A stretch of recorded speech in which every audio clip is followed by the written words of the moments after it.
सर्वेभ्यः नमो नमः। सभी को नमस्कार। आज का हमारा विषय है कि साहित्य शास्त्र में रसों की संख्या या साहित्य शास्त्र में जो है रस कौन से हैं उनका जो है हम आज वर्णन करते हैं।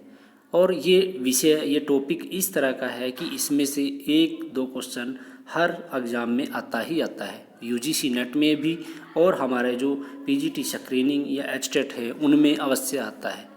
और ये जो टेबल है आपको इसमें लग रहा होगा कि रस दिया हुआ है, स्थायी भाव है, वर्ण है और देवता है। तो एक रस का स्थायी भाव, वर्ण और देवता इनसे रिलेटेड जो है एक रस से रिलेटेड 4 क्वेश्चन बनते हैं। तो इस तरह से ये 36 क्वेश्चन तो बनते ही हैं। इसके अलावा भी जो है एग्जामिनर अपने तरीके से अन्य तरह का क्वेश्चन भी इसमें से बना सकता है।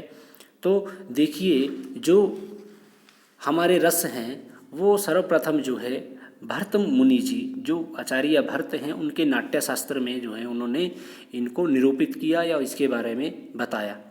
और उन्होंने कहा कि अष्टौ नाट्ये रसाः, क्या कहा उन्होंने कि अष्टौ नाट्ये, क्या था कि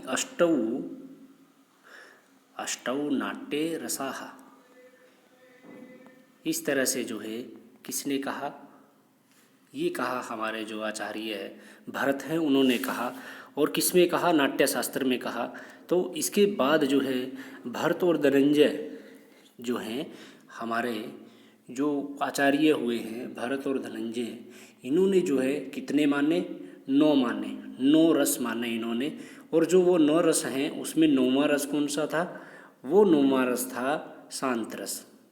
ठीक है, इन्होंने 9वां रस माना, किसने, भरत और धनंजय ने। लेकिन इसके बाद जो हैं आचार्य विश्वनाथ जी हुए हैं, विश्वनाथ ने 9वां रस माना है, विश्वनाथ जी ने 9वां रस माना है वात्सल्य। कौन सा माना है, वात्सल्य रस माना है। इसी तरह से रूप गोस्वामी जी हुए हैं, उन्होंने किसको माना है, 9वां रस की बात है ये, रूप गोस्वामी जी ने किसको माना, भक्ति रस को माना है। कौन सा रस माना है ये, 9वां रस माना है और भक्ति रस को माना है। और भवभूति जी हुए हैं, भवभूति जी ने जो है सिर्फ एक ही रस को माना है और वो एक ही रस कौन सा है, करुण रस। क्या कहा उन्होंने कि एको रसः करुणः एव, एको रसः करुणः एव, कि एक ही रस है, कौन सा, करुण ही है, सभी में करुणा रस एक ही है।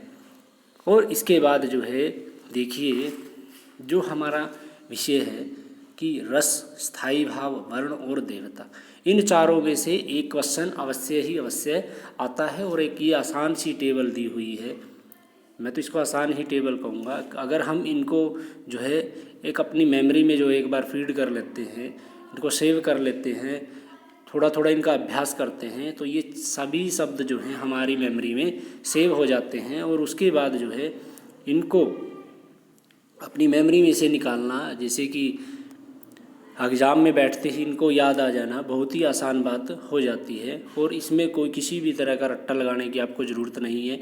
इनको किस तरह से याद रखोगे वो हम आपको बताते हैं। जैसे कि श्रृंगार रस है, श्रृंगार, जब श्रृंगार रस होता है तो स्थायी भाव क्या होगा, रति। ठीक है, जो बहुत ही ज़्यादा श्रृंगार होता है उसमें भाव क्या आता है, रति भाव आता है। और वर्ण क्या होता है, श्याम वर्ण, श्याम वर्ण है। और देवता कौन है, विष्णु देवता है। ठीक है, अब इस तरह से याद कर लो कि जो विष्णु देवता है वो बहुत ही श्रृंगार किए हुए हैं और कहाँ है, समुद्र में है, समुद्र में है, रति में है। ठीक है, और रति क्रिया से जो है उनका वर्ण किस तरह का हो जाता है, श्याम वर्ण हो जाता है। इस तरह से एक ट्रिक सी बना करके इसको याद रख सकते हैं। इसके बाद जो है दूसरा दिया हुआ है वीर रस। वीर रस क्या है, वीर रस कब आता है, जब हमारे अंदर उत्साह हो, ठीक है, जोश हो, तब आता है वीर रस। तो स्थायी भाव क्या हुआ, उत्साह। और वर्ण क्या हुआ, सवर्ण हुआ। और देवता कौन है, महेंद्र है। महेंद्र जो है कौन थे, इंद्र का नाम है महेंद्र। ठीक है, तो वो किस तरह है, लोहे के समान है, बहुत कठोर है। ठीक है, तो उनमें कौन सा रस है? वीर रस है और उत्साह स्थायी भाव है।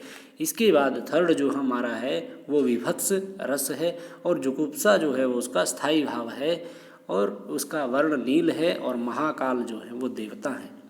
इसके बाद रौद्र रस है।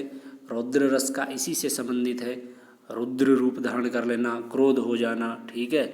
और जब गुस्सा आ जाता है तो हमारा फेस किस तरह से लाल हो जाता है, रक्त वर्ण हो जाता है और देवता रुद्र से ही बना है, रुद्र, ठीक है। तो रुद्र जो है इसके देवता हैं।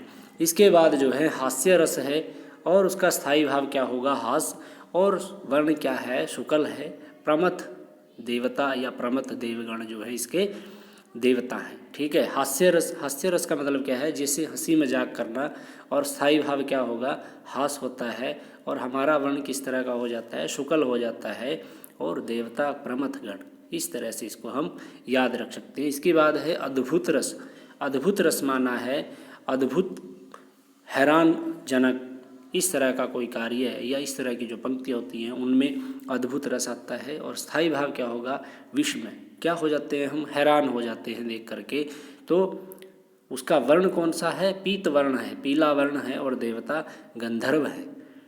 इसके बाद है भयानक रस, और भयानक का स्थायी भाव क्या होगा? भय, और जब हम डर जाते हैं, भय हो जाता है, तो किस तरह का वर्ण हो जाता है? कृष्ण वर्ण, ठीक है।